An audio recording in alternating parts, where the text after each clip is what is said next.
बिस्मिल्लाहिर्रहमानिर्रहीम।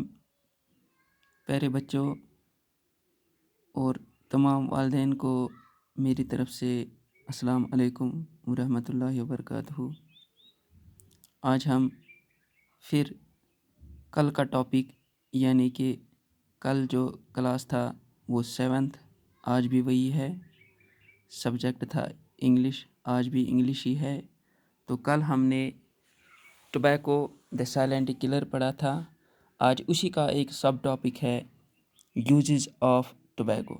तो प्यारे बच्चों, उम्मीद है कि आप अपने घरों में ठीक होंगे और आपसे एक गुजारिश है कि आप अपनी टेक्स्ट बुक अपने सामने रखें, साथ में एक नोटबुक भी, ताकि कोई वर्ड हमें उस पे लिखना पड़ेगा।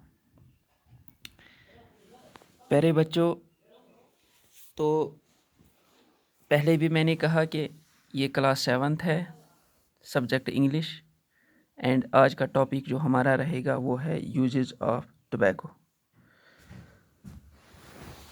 तो इससे पहले कि आप अपनी बुक निकालो और सामने अपनी नोटबुक भी रखो, ताकि इसमें कुछ वर्ड्स हमें आएंगे, वो वर्ड्स आपको उस नोटबुक पे नोट करने होंगे। तो उम्मीद है कि आप गौर से सुनोगे और ध्यान रखोगे अपने बुक पे।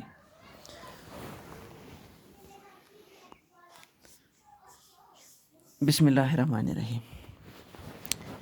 यूजेस ऑफ टोबैको, यानी कि कल हमने टोबैको के बारे में पढ़ा था कि ये टोबैको जो है ये एक साइलेंट किलर है। तो इसमें मैंने कहा था कि कल ये कैसे आया और इसमें क्या क्या है, इससे हमें क्या फ़ायदे हैं, क्या नुकसानात है। तो आज हम इसके यूजेस पढ़ेंगे कि ये किस किस में यूज़ होता है, इससे हम क्या करते हैं, यानी ये जो नॉन कमर्शियल फूड क्रॉप है इससे हम क्या करते हैं। तो वही आज हमें पढ़ना है। Uses of tobacco. Nicotine obtained from the plant is widely used in agriculture as an insecticide. Refined tobacco seed oil can be used as a substitute for groundnut oil as it contains no nicotine. प्यारे बच्चों, कल भी मैंने कहा था कि इस tobacco smoke जो है इसमें निकोटीन भी है, यानी कि इस प्लांट से हमें निकोटीन मिलता है। तो वो निकोटीन यूज़ होता है एग्रीकल्चर में, यानी कि अगर हम खेती बाड़ी करते हैं या एग्रीकल्चर, हम उसको कहते हैं it is an art of cultivating and harvesting of crops. तो इसमें हम यूज़ करते हैं ये एज एन इंसेक्टिसाइड, यानी कि कीड़े मार दवाई। Insecticide means a substance that is used to kill insects.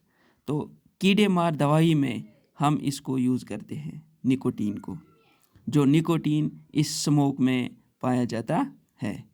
Refined tobacco seed oil can be used as a substitute for groundnut oil as it contains no nicotine. फिर जब ये refined होता है, यानी कि ये इसका जो सीड होता है, टोबैको प्लांट का जो सीड होता है, वो जब रिफाइंड होता है तो वो हम यूज़ करते हैं एज ग्राउंडनट ऑयल के बदले में, यानी कि हम उसको सब्स्टिट्यूट कहाँ पे रखते हैं, ग्राउंडनट ऑयल जो होता है इसके बदले हम उस ऑयल को यूज़ करते हैं जो टोबैको सीड ऑयल को रिफाइंड करने के बाद हमें मिलता है। यानी कि जब हम इसको रिफाइंड करते हैं तो इसमें निकोटीन नहीं रहता है, तो वो हम यूज़ कर सकते हैं as a substitute for groundnut oil. It can also be used in oil paint and varnish industries. ये इंडस्ट्रीज़ों में इस्तेमाल होता है पेंट, ऑयल पेंट में, यानी कि जो हम अपनी बिल्डिंगों पे, अपने घरों में ऑयल पेंट करते हैं उसमें ये यूज़ होता है, या वार्निश इंडस्ट्रीज़ में ये यूज़ होता है। Tobacco was used in the past in medicine as a sedative and for treatment of gastrointestinal disorders. प्यारे बच्चों, ये जो टोबैको है ये पास्ट में, यानी कि पिछले ज़माने में एक मेडिसिन यूज़ होता है एज ए सेडेटिव। सेडेटिव हम इसको कहते हैं कि ये एक ड्रग है, जो ड्रग हम यूज़ करते हैं नींद आने के लिए, यानी कि जब किसी को नींद नहीं आती थी उसको ये सेडेटिव पिल्स दिए जाते थे, यानी कि हम इसको कहते हैं स्लीपिंग पिल्स। तो इसमें ये एज अ मेडिसिन यूज़ होता है। And for treatment of gastro intestinal disorders, या अगर हमें कहीं पे गैस्ट्रो इंटेस्टिनल डिसऑर्डर हो जाए, यानी कि हमारे इंटेस्टिनल में कुछ डिसऑर्डर्स हो जाएंगे, तो हम वहाँ पे इसका ट्रीटमेंट देते हैं। Nicotine is also available constituent of many vitamin preparations. Nicotine जो है ये भी एक, इसमें भी बहुत सारे विटामिन प्रिपरेशंस आते हैं। Cancer and other disease, it is a silent killer. Cancer and other disease, तो इसमें विटामिन प्रिपरेशन होती है, और इसकी वजह, इससे क्या होता है, इससे कैंसर एंड अदर डिजीज़ का ये क्या है, ये एक अहम जुज़ है। It is a silent killer, इसीलिए इसको कहते हैं ये एक खामोश कातिल है। ये हमारे जिस्म को अंदर से ही खोखला बनाता है और किसी को पता भी नहीं चलता। So it is called a silent killer. Lung cancer is caused by the tar in tobacco smoke. Lung cancer जो होता है वो भी इसकी वजह से होता है क्योंकि इसमें टार होता है। People who smoke are 10 times more likely to die from lung cancer than non smokers. कहा जाता है कि जब लोग जो मरते हैं 10 गुना ज़्यादा मरते हैं किससे, लंग कैंसर से, जो नॉन स्मोकर्स में पाए नहीं जाते। वो किस में पाए जाते हैं, लंग कैंसर ज़्यादातर पाया जाता है स्मोकर्स में, जो स्मोक करते हैं, यानी कि जो स्मोकिंग करते हैं। The mixture of nicotine and carbon monoxide in each cigarette smoke temporarily increases heart rate and blood pressure which strains the heart and blood vessels. इसमें कार्बन मोनोऑक्साइड होता है, तो जो सिगरेट स्मोकिंग करता होगा इसकी हार्ट रेट या इसका जो ब्लड प्रेशर है वो क्या होता है, which strains the heart and blood vessels. ये वो जो वेसल्स हमारे जिस्म में मौजूद है उनको ये स्ट्रेन करता है, यानी कि ये जकड़ता है। This can cause A heart attack and strokes. तो फिर क्या होता है, जब वो स्ट्रेन हो जाती है, हमारे बॉडी वेसल्स जो होते हैं, ब्लड वेसल्स जो होते हैं, जब वो स्ट्रेन हो जाएंगे तो उसकी वजह से हार्ट अटैक्स हमें आते हैं या स्ट्रोक्स आ जाते हैं। It slows the body flow cutting of oxygen to feet and hands. ये रफ्तार कम करते हैं, ब्लड फ्लो जो होता है, हमारे जिस्म में खून बहने वाला जो रफ्तार होता है वो ब्लड फ्लो ये कम करता है।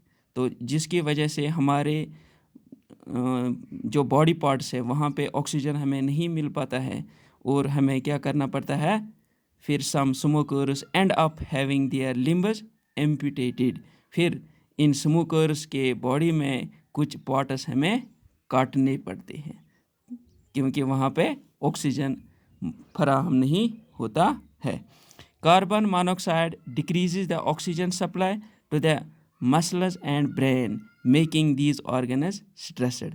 कार्बन मोनोऑक्साइड जो इसमें जहरीला गैस होता है ये हमारे ऑक्सीजन सप्लाईज को डिक्रीज करता है, हमारे मसल्स, हमारी जो ब्रेन है उन ऑर्गन्स को ये स्ट्रेस करता है। Emphysema is an illness that slowly rots the lungs. People with emphysema often get bronchitis and suffer lung and heart disease. Emphysema एक बीमारी है जिसकी वजह से क्या होता है कि इसकी वजह से ब्रीथिंग में प्रॉब्लम्स होती है या हार्ट प्रॉब्लम्स इससे होता है। इसी को कहते हैं एम्फीसीमा। ये एक बीमारी है जिसमें हमें ये डिफ़िकल्टीज़ होती है, ब्रीथिंग में डिफ़िकल्टीज़ होती है, हमारे हार्ट में डिफ़िकल्टीज़ होती है। इस बीमारी को कहते हैं एम्फीसीमा।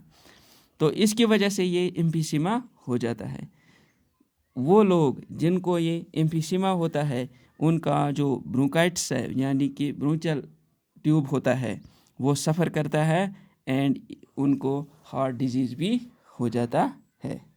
तो ये था आज का टॉपिक जो था यूजेस ऑफ टोबैको। तो प्यारे बच्चों, इसमें हमें कुछ नए वर्ड्स भी मिले हैं जो मैंने यहाँ पे नोट कर दिए हैं। मुझे उम्मीद है कि आपने भी अपने नोटबुक पे इनको नोट किया होगा। जिसने नहीं किया होगा तो वो ये देखें। ठीक है प्यारे बच्चों, तो आज के लिए बस इतना ही। घर में रहो, सेफ रहो, बाकी वसल्लम।